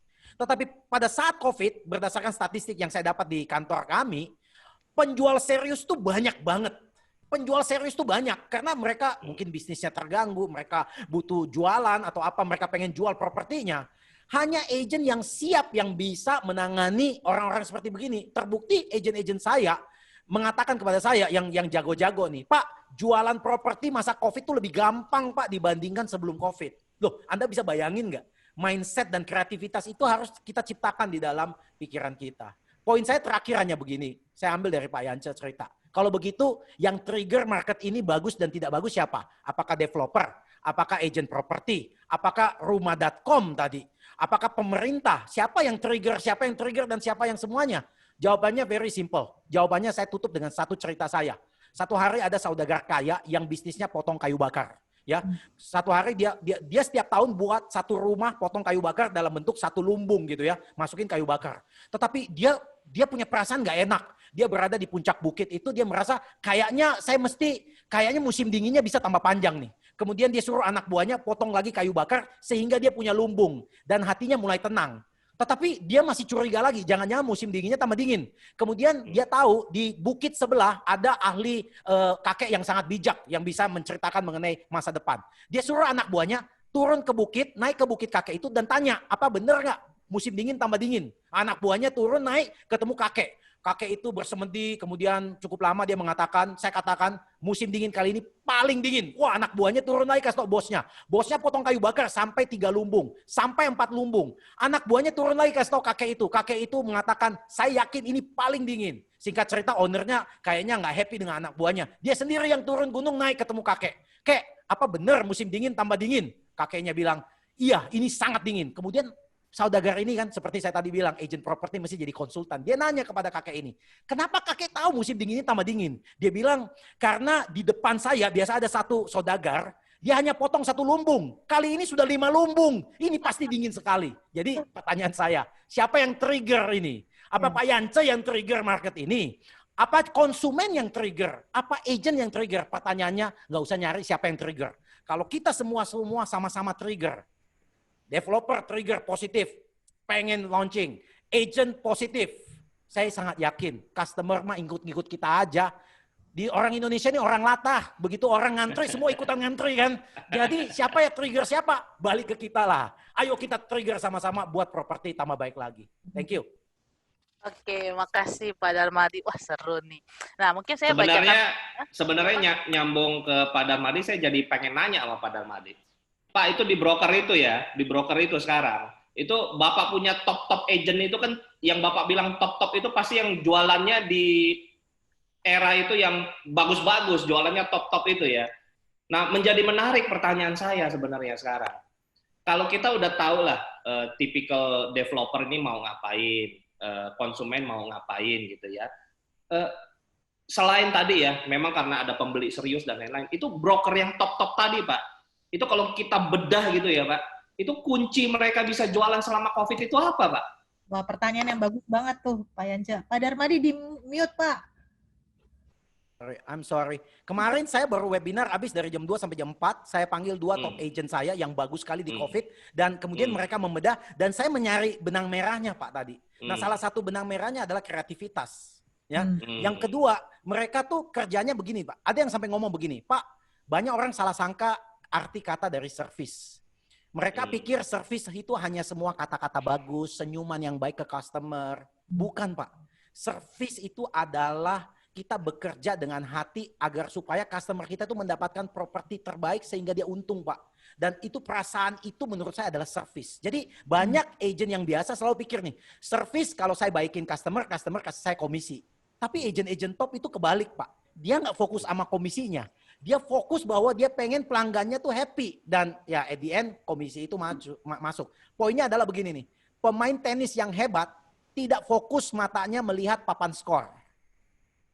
Pemain tenis yang hebat fokus terhadap bola yang ada di depannya. Selama dia fokus terhadap bola itu, papan skor itu akan fine untuk dia. Tapi kalau banyak orang hanya ngelihat papan skor, COVID sudah lewat belum, COVID sudah lewat belum. Lah, lu ngapain fokus papan skor? COVID lewat nggak lewat, dia nggak akan permisi sama Anda. Setuju nggak? Anda fokus sama klien yang di depan sana. Anda fokus dengan proyek yang diberikan developer. Kalau Anda fokus di sana, COVID akan berubah menjadi profit. Oke, makasih Pak Darmadi. Seru nih. Oke, jadi mungkin saya lanjut aja ya karena istilahnya keterbatasan waktu. Kita saking serunya nih nggak kerasa udah sekitar 1,5 jam gitu ya. Nah, kayaknya harus 3 jam, kalau ngundang Pak Dar sama Pak Yance, webinarnya harus dikasih tahu 3 jam. Iya, itu Q&A-nya 27 pertanyaan itu. Oke. Jadi mungkin saya baca satu pertanyaan terakhir ya sebelum kita lanjut ke Lucky Draw karena keterbatasan waktu. Nah, ini ada pertanyaan dari Pak Isdianto TS. Bagaimana strategi mengatur pemasangan iklan di rumah.com supaya efektif dan memberikan hasil optimal pada masa COVID ini? Gitu. Jadi mungkin ke Bu Marin mau dibantu, Bu? Ya, oke, terima kasih. Dari siapa tadi pertanyaannya, maaf, Pak Isdianto ya? Dari Pak Isdianto. Oke, Pak Isdianto, saya rasa yang bisa menjawab itu tidak hanya saya ya. Jadi bisa diambil juga sedikit cuplikannya dari yang dikatakan sama Pak Yance dan yang sudah dikatakan sama Pak Dar. Kalau boleh saya sedikit simpulkan ya, kalau kita ngomongin strategi pasang iklan, terutama mungkin dalam hal ini di rumah.com ya. Yang pertama yang harus diperhatikan adalah konten ya. Apapun channel yang digunakan oleh agent property, konten itu it's number one kalau menurut saya. Konten yang menarik itu nomor 1. Ya, ini saya sudah sering ngobrol sekali nih Pak Dar. Jadi ada juga agent yang merasa tadi sudah pokoknya sepanjang saya sudah punya iklan, saya sudah pasang iklan, udah dibiarin aja gitu ya. Mau konten yang menarik, mau kontennya tidak menarik, yang penting saya bisa dapat leads. Nah, itu kayaknya tidak connect tuh Bapak Ibu ya. Jadi konten yang menarik udah pasti 100% akan generate leads. Ya, saya share satu cerita yang sudah pernah saya share juga di beberapa event agent. Ada agent Pak komplain ke saya Pak gitu ya, mereka udah pasang iklan gitu ya, katanya, Bu saya udah pasang iklan nih rumahnya di Kemang, harganya waktu itu kalau nggak salah 3 miliar lebih gitu ya, terus saya nggak dapat leads nih dari rumah.com, saya mau komplain gitu. Oh ya, oh gitu ya Bu, mohon maaf ya gitu, saya boleh lihat listing ID-nya gitu ya. Lalu saya di-share listing ID-nya, terus saya lihat tampilan iklannya gitu. Oh Ibu jual di Kemang harganya 3 miliar ya Bu ya. Nah, Bu, tampilannya kayak gini. Kalau Ibu jadi buyer, kira-kira Ibu mau beli nggak gitu? Jadi kenapa saya tanya itu ke si agent tersebut? Karena pada saat si Ibu ini pasang iklan, rumah 3 miliar yang ditampilkan hanya 2 foto. Satu tampak dari pagar luar, yang kedua tampak belakang rumah. Ya, belakang rumah ada jemuran lagi ya, ada baju-baju dalamnya lagi kan. Jadi sangat amat tidak menarik gitu ya. Begitu saya challenge lagi ke si agent, dia langsung berpikir, oh iya nggak menarik ya Bu. Iya, jadi apapun channel marketing kita, mau itu di online atau mau di offline ya, itu harus kita buatkan konten yang menarik untuk bisa attract si property seeker untuk bisa ada keinginan untuk tahu lebih dalam lagi mengenai produk yang kita jual.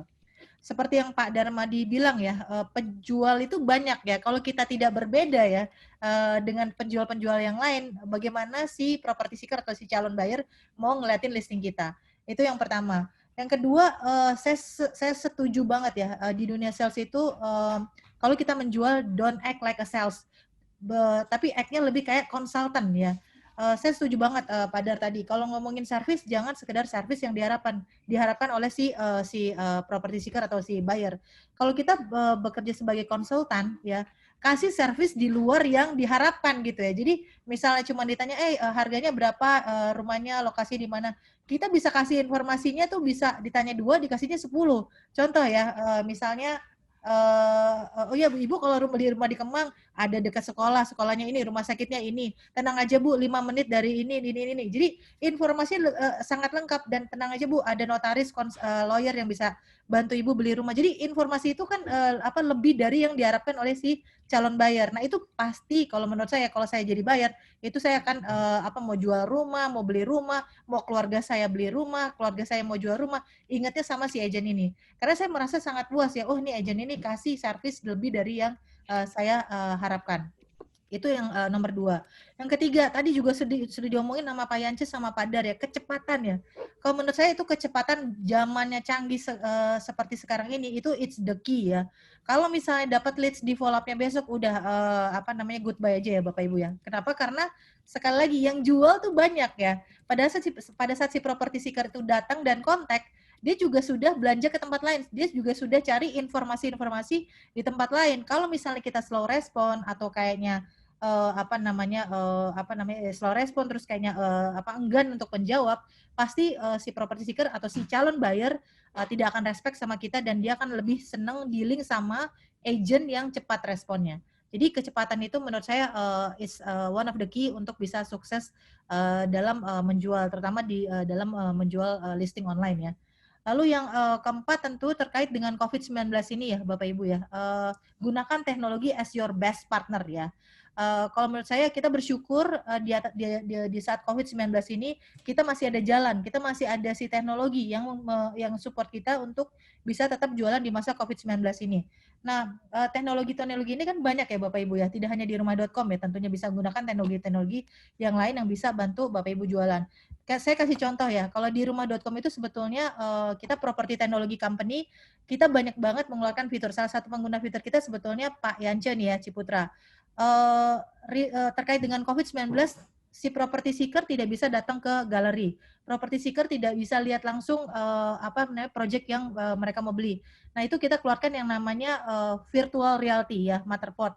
Boleh izin saya share sebentar ya, R ya, untuk bisa terlihat tampilan Matterport itu seperti apa. Ya.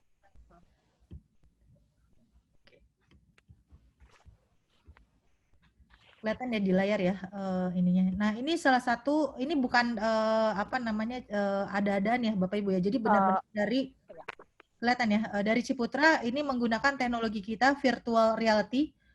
Bisa dilihat di sini salah satu proyeknya Citra Lek Sawangan.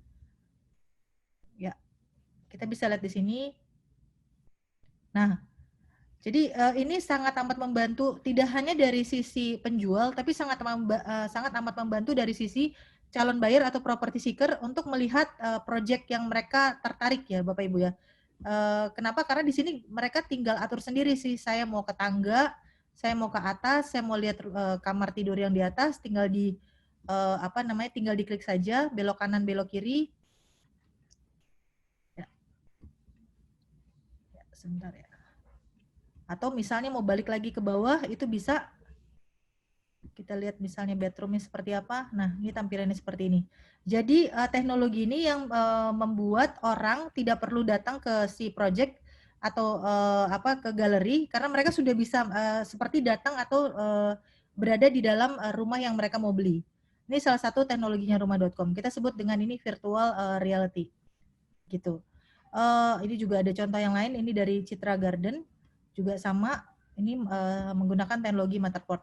Dan ini yang menggunakan sebetulnya sudah tidak hanya developer ya Pak Dar ya. Jadi ada beberapa property agent yang memang dilihat ini sangat urgent dan membantu mereka meyakinkan si property seeker tidak perlu datang ke show unit, tidak perlu datang ke misalnya ke rumah yang mau dijual, tinggal bikin video virtual dan mereka kirim. Si property seeker sudah bisa ngelihat sendiri dan ini sekarang banyak sekali dipakai tidak hanya sama developer tapi dipakai oleh agen-agen untuk membantu mereka jualan. Nah, balik lagi soal teknologi. Jadi kalau dari rumah.com sendiri sebetulnya banyak sekali fiturnya ya. Kita bisa pakai ada yang namanya market gap analysis. Nah, market gap analysis itu adalah sebetulnya fitur yang sangat bisa membantu agent.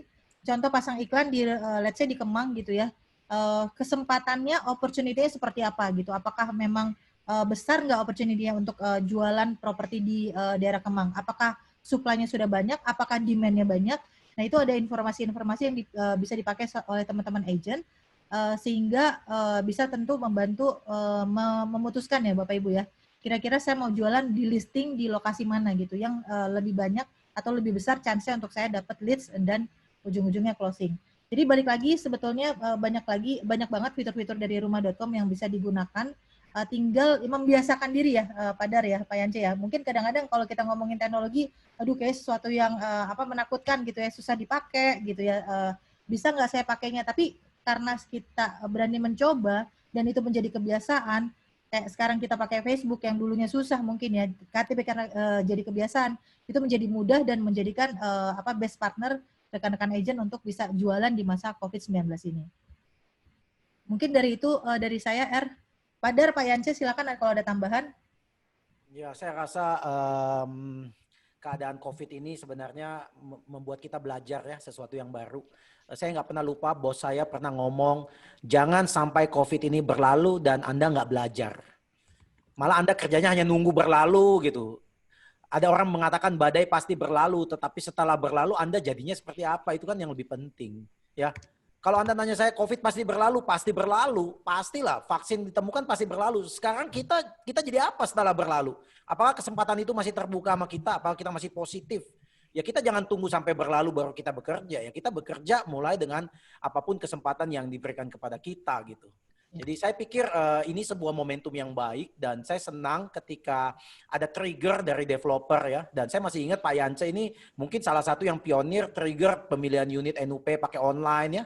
Dan kemudian saya ngomong Pak Yance, wah kemudian developer yang lain pada ikut-ikut juga, jadi rame begitu ya kan. Jadi saya rasa kalau tidak ada trigger, kita semua diem, semua takut, ya akhirnya kita nggak jalan. Anda tahu, manusia mengetahui bahwa Mount Everest adalah gunung tertinggi itu di tahun 1800. Jadi manusia di dunia tahu bahwa gunung Mount Everest itu adalah gunung tertinggi itu tahun 1800. Tetapi orang yang pertama memanjat gunung Mount Everest dan berhasil sampai puncak itu tahun 1953. Dan setelah orang pertama itu memanjat gunung, baru banyak orang manjat gunung Mount Everest. Artinya apa? Kalau tidak ada satu orang trigger mau coba manjat, ya orang akhirnya bilang, ya gunung itu tinggi dan tidak bisa dipanjatin begitu. Orang akan bilang COVID ini ganas dan tidak bisa dikendalikan. Sampai satu orang, dia bisa manjat dan dia kasih tahu bahwa saya sudah sampai di atas. Baru semua orang lomba-lomba manjat. Jadi kita jadi orang jangan nunggu orang lain trigger. Bagi saya apapun Anda, agent property, developer, jadi trigger, be the best trigger for every situation. Karena ketika Anda menjadi trigger, Anda akan menjadi leader dan leader akan banyak follower. Saya rasa seperti begitu. Ya, mungkin saya tambahkan tadi Pak Darmadi banyak bilang kita ini harus banyak dengar. Nah, sebenarnya teman-teman sekarang yang hadir di acara webinar hari ini, sebenarnya udah melakukan satu langkah yang betul, banyak mendengar. Jadi kalau mendengarkan acara-acara seperti ini kan kita jadi menjadi banyak mendengar. Nah, cuma masalahnya setelah acara webinar ini, setelah mendengar, ngapain lagi? Apakah cuma ngedengar doang? Nah, yang kedua tadi Pak Darmadi sudah sampaikan memang sebenarnya adalah ya kita harus banyak selain mendengar berbuat sebenarnya ya. Nah, sekarang masalahnya banyak orang mau berbuat cuma ada dua situasinya sekarang. Ya, dia pikirin dulu baru dia berbuat atau sebaliknya sekarang. Berbuat dulu baru dipikirin. Jadi tergantung nih. Jadi nggak ada yang benar, nggak ada yang salah sebenarnya. Tetapi benar dan salah itu adalah tergantung dari kita. Kita ngerasanya kita sudah menghasilkan belum? Kita sudah produktif belum? Kita sudah tumbuh belum? Selama orang lain sudah lebih tumbuh dari kita, kitanya belum tumbuh-tumbuh, berarti ada yang salah dengan kita. Tetapi sebaliknya, kalau kita sudah lebih bertumbuh dibanding orang lain, mungkin loh ya, kita sudah di jalan track yang betul. Kenapa? Karena sekarang situasinya nggak normal. Jadi nggak bisa kayak dulu lagi. Kalau dulu itu kan kita rencanain dulu, kita sensing dulu istilahnya, baru kita action. Kalau sekarang nggak bisa. Rasanya dengan situasi yang nggak normal seperti sekarang, dan semua orang nggak punya pengalaman karena COVID, ya action dulu lebih baik, baru kita sensing. Nah, kalau kita udah sensing, action berikutnya adalah hasil ya. Hasil kita mengevaluasi dari action-action sebelumnya yang mungkin lebih tepat ke depannya. Jadi ada evaluasi dulu. Tetapi kata kuncinya adalah jangan terlalu banyak dipikirin, tapi lakuin gitu. Ya, krisis membutuhkan orang yang tidak normal, makanya new normal kan. Iya. Kalau krisis membutuhkan orang normal, namanya normal. Ini kita krisis membutuhkan orang yang tidak normal. Dan saya tadi bilang ya memang Anda harus bergerak lebih cepat, cara berpikirnya tadi kayak Pak Yance. Otaknya di shutdown dulu, langsung action dulu. Tadi Pak Yance bilang, setelah dengar semangat seperti begini, Anda sudah terbakar, selanjutnya apa? Selanjutnya saya tahu, Pak Yance PK secepatnya Pak. Karena banyak yang mau nyetor NUP gitu.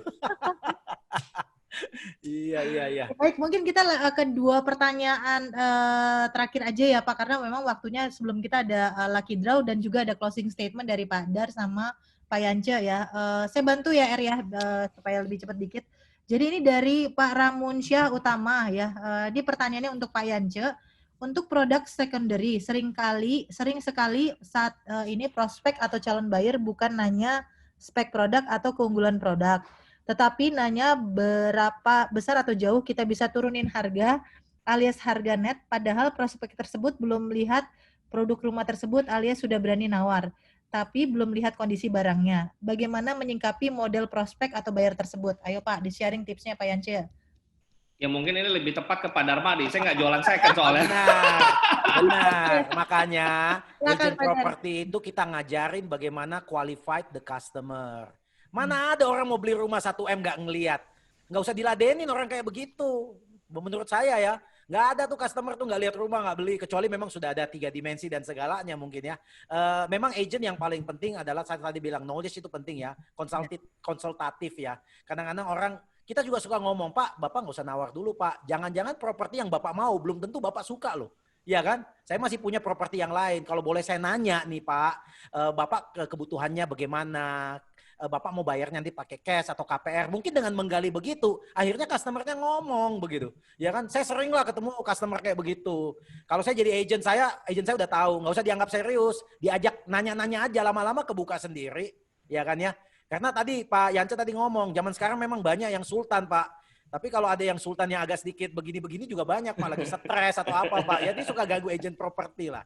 Jadi poinnya very simple. Qualified, asking the right questions. Itu yang paling penting. Oke. Thank you Pak Dar. Nah ini ada satu lagi pertanyaan. Ini kayak menarik Pak. Mungkin ini juga sedikit curhatan dari si rekan-rekan agent ya Pak. Jadi banyak prospek yang wait and see sebetulnya ya. Karena adanya COVID-19 ini.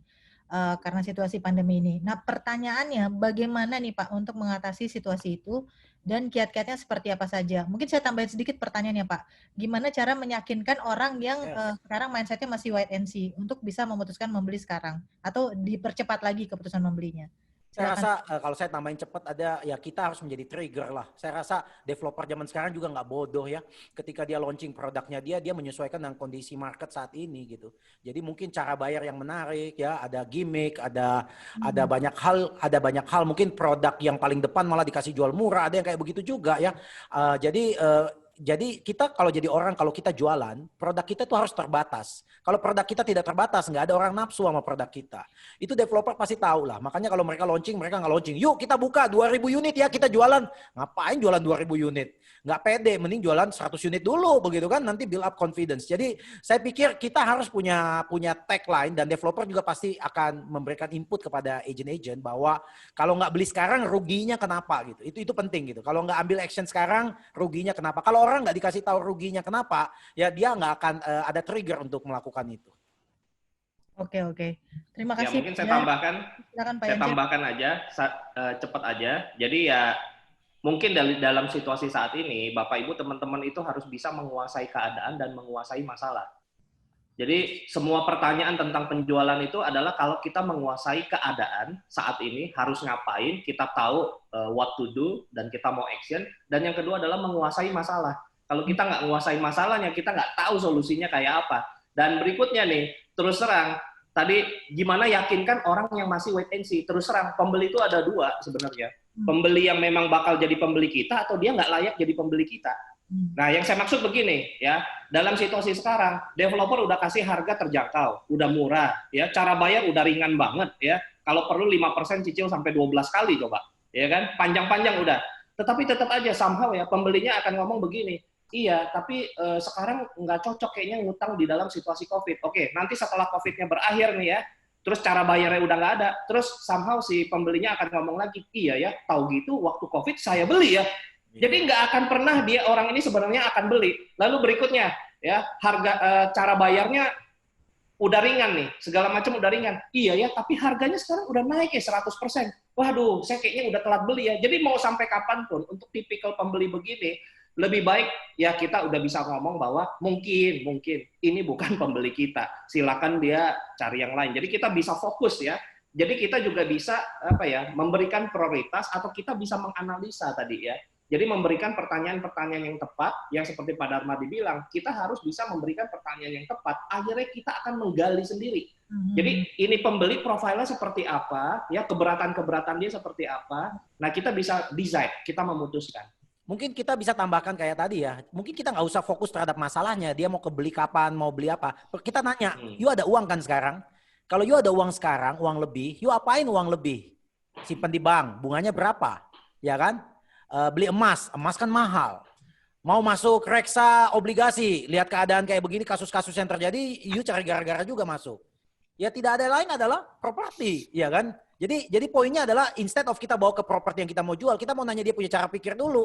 Kenapa dia takut sih? Emangnya ada peluang yang lebih baik dari properti? Kita harus bisa meyakinkan dia bahwa peluang yang terbaik saat ini yang ada di depan mata adalah properti. Kalau ada yang lebih baik, ya jujurlah dia pasti ambil yang lebih baik. Kita berani jual properti saat COVID karena kita yakin produk kita bagus dibandingkan produk-produk investasi yang lain gitu saat ini gitu. Saya rasa itu poin yang mesti kita juga address ya. Ya. Thank you Pak Dar, thank you Pak Yance. Saya rasa ini pertanyaannya hampir sama ya, mirip-mirip.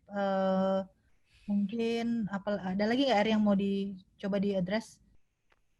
Terima kasih untuk kehadiran Bapak dan Ibu. Mungkin saya kembalikan ke Pak Yance dan Pak Darmadi serta Bu Marin untuk closing statement nih. Ya, silakan mungkin Pak Darmadi dulu. Oke, ya saya mau kasih closing statement. Tapi sebelum saya kasih closing statement, saya juga mau tadi bilang trigger tadi ya. Kadang-kadang saya mikir yang menjadi trigger nih audience partisipan tahan sampai ujung itu karena kita ngomongnya bagus atau gara-gara ada lucky draw ya. Saya juga nggak tahu gitu ya. Mudah-mudahan dua-duanya sangat berpengaruh gitu ya. Closing statement dari saya sederhana. Pertanyaan saya adalah, apakah properti itu sepi karena COVID atau COVID itu menjadi sepi karena properti itu luar biasa? Semuanya terserah dari kita.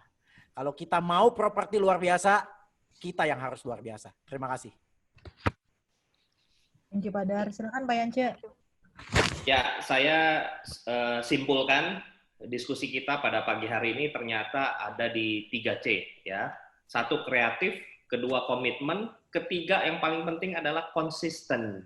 Setelah ini harus kreatif, komitmen, dan konsisten, 3C. Lalu kita sering dengar ya, survival of the fittest dari Bapak Evolusi Dunia, Bapak Charles Darwin, bukan yang terpintar, bukan yang terkuat yang akan survive, tetapi katanya adalah yang adaptif terhadap situasi. Tapi saya mau tambahkan dari Pak Jokowi, ya katanya negara yang kuat, negara yang cepat akan mengalahkan yang lambat. Sama, sales dan broker yang cepat akan mengalahkan sales dan broker yang lambat. Jadi saya akan tutup dengan kata-kata ikan sepat, ikan tongkol, ya harus cepat dan harus getol. Keren banget Pak Yance. Banget Pak Dar. Oke, terima kasih sekali lagi Pak Darmadi, Pak Yance. Kalau dari saya closing statement-nya adalah saya yakin sekali rekan-rekan agent, Bapak Ibu, sharing-nya hari ini itu really insightful, really powerful.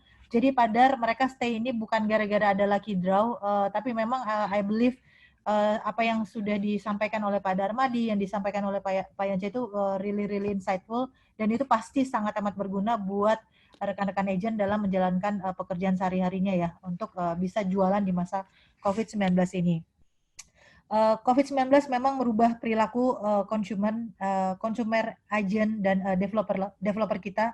Kita dituntut untuk bisa agile, kita dituntut untuk bisa fleksibel, untuk bisa survive di masa COVID-19 ini. Nah, saya mau pakai proverb atau pepatah dalam bahasa Inggris nih, Bapak Ibu ya. Saya baru baca tadi malam, dapat dari rekan saya, what doesn't kill you makes you stronger. What doesn't kill you makes you a fighter. Ya. Jadi segala kejadian, hal yang baik, hal yang buruk, tantangan, rejection, itu semua akan menjadi bagian dari kehidupan kita. Dan hal semua itu akan membuat kita jadi lebih kuat lagi. Jadi tinggal bagaimana kita merespon atau menyingkapinya. Jika rekan agent, jadi rekan agent, saya percaya terutama rekan agent yang hadir siang hari ini, teman-teman semua adalah fighter. So, related dengan COVID-19 ini, we are all in this together. Agent era lain bisa survive, tetap bisa jualan di masa COVID-19 ini. Ciputra sudah proven tadi total kalau nggak salah 166 miliar ya Pak Yance, bisa jualan juga di masa COVID-19 ini. Jadi kenapa kita tidak bisa? Ya, let's beat COVID with teknologi, let's beat COVID with usaha, with kekuatan kita, dengan semangat kita. Jalannya dan caranya sudah di-share tadi sama Pak Dar, sama Pak Yance. Tinggal kita copy Bapak Ibu, tinggal kita lakukan ya. Jadi jangan belajar terus tapi dikerjakan, dilakukan ya. Akhir kata dari saya, terima kasih sekali lagi Bapak Ibu sudah meluangkan waktu untuk webinar rumah.com. Thank you Pak Yance, thank you Pak Darmadi. Thank you. Ya, maju terus Agent Property Indonesia. Terima kasih.